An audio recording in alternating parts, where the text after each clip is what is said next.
The United States currently has a housing crisis.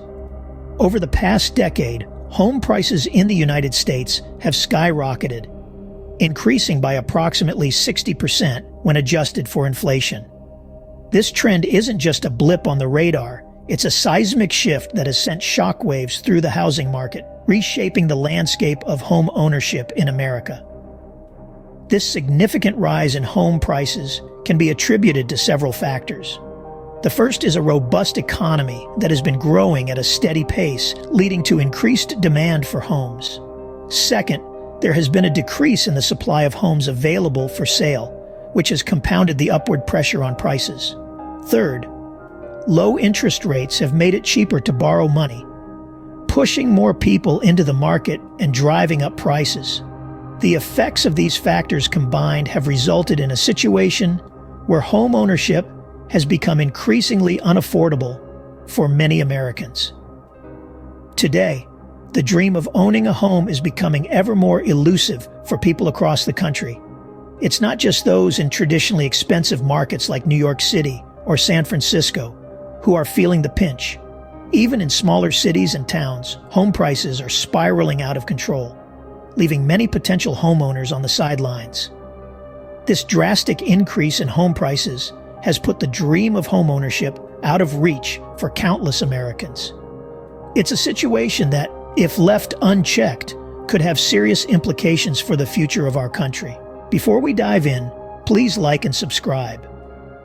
The housing crisis has left the middle class in a tough spot. Normally on the path from renting to owning, they now find themselves unable to move forward. So let's take a moment to dive into this middle-class dilemma. Imagine being in a position where you're earning too much to qualify for housing assistance but not enough to comfortably afford a home in the city you work and live in. That's the reality for millions of middle-class Americans. They're caught in this housing paradox, where despite having a steady income, they're unable to make the leap into home ownership due to soaring prices. And yet, they're also struggling with high rental costs, making it difficult to save for a down payment on a home. This catch-22 situation is not just frustrating, it's financially draining and emotionally taxing. It's a nightmare loop that's hard to break free from. And it's not just about the financial aspect, it's about the dream, the aspiration of owning a home, which is slowly but surely becoming a mirage for the middle class.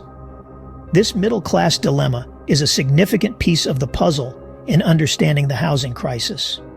And as we'll see in the later parts of this video, it's a situation that needs urgent attention.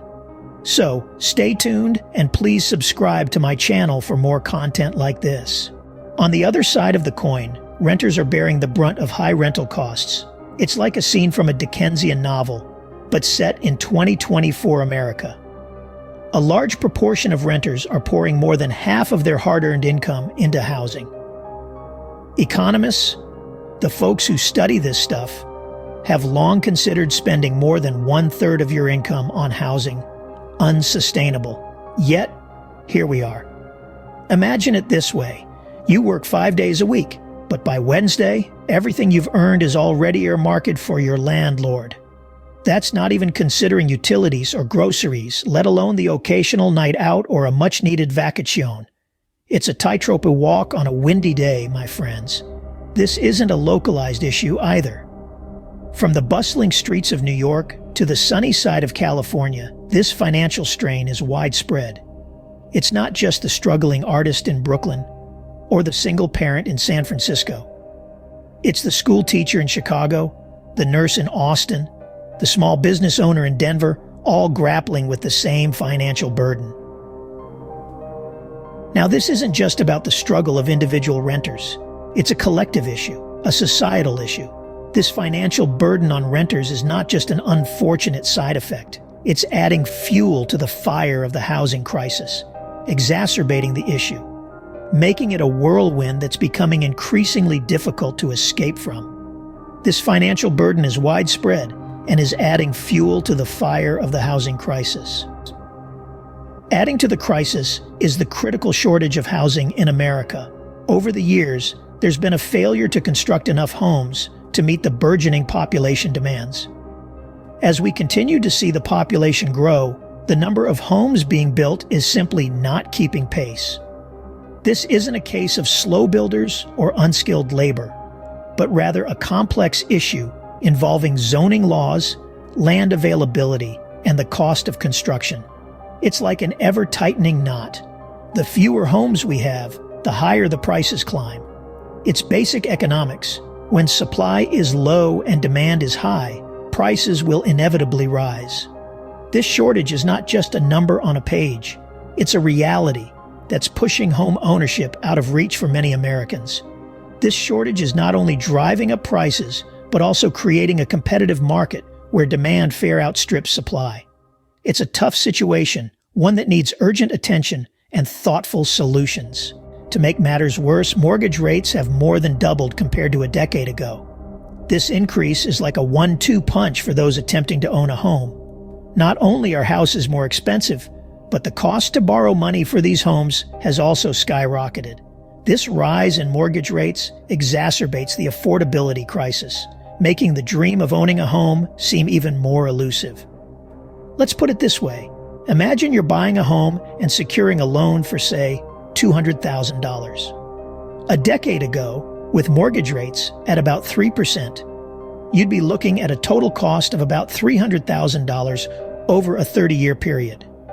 But with today's rates, averaging around 6.88%, that total cost balloons to over $400,000. That's $100,000 more. These increased rates are another hurdle for potential homeowners, making the task of buying a home even more daunting.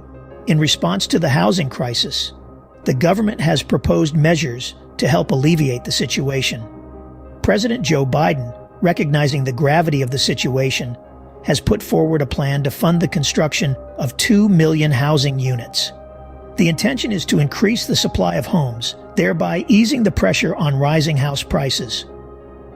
This proposal, in theory, should provide relief to those struggling to find affordable homes.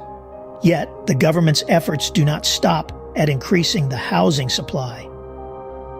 In an attempt to make home ownership more attainable, the administration is also offering a tax credit to home buyers. The tax credit is seen as a way to offset the financial burden of buying a home by lowering the overall cost of ownership. However, despite these government measures, there are concerns that they might not be enough to fully address the scale of the housing shortage. Critics argue that the proposals are merely a drop in the ocean compared to the magnitude of the housing crisis. The construction of 2 million housing units, while significant, is unlikely to meet the ever-growing demand. The tax credit, while helpful, may not be substantial enough to make a dent in the high costs of home ownership. While these measures are a step in the right direction, they are not a panacea for the housing crisis. The situation demands more comprehensive and long-term solutions. In conclusion, the housing crisis in the United States is a complex issue with multiple contributing factors. We've delved into the soaring home prices, the burdensome rental costs, the critical shortage of housing supply, and the escalated mortgage rates. We've also examined the government's response, which, while well-intentioned, might not be enough to fully address the crisis. Addressing this crisis will require a multifaceted approach and concerted efforts from all stakeholders. The future of housing in America hangs in the balance